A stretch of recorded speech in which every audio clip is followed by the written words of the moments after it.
There's nothing worse than losing a child, and that is something you will never, ever get over. You have to live with it every day.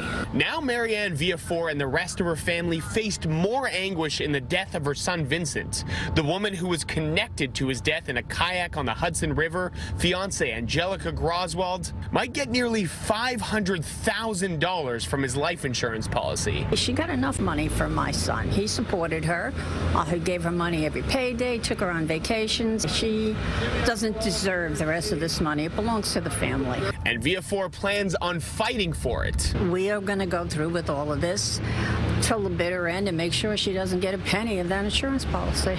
A judge has ordered a hearing to determine if Groswald still has a right to collect that money.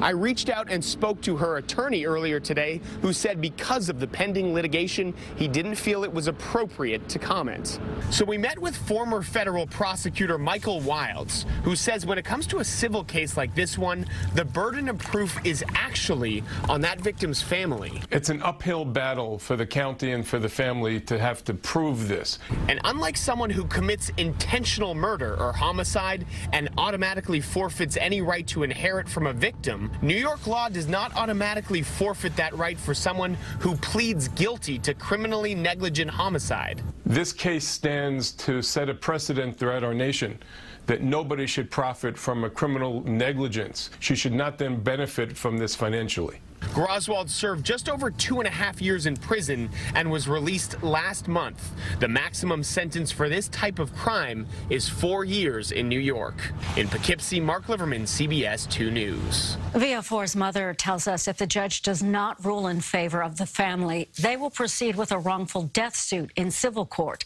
Groswald could still face deportation to her native Latvia even after next month's hearing.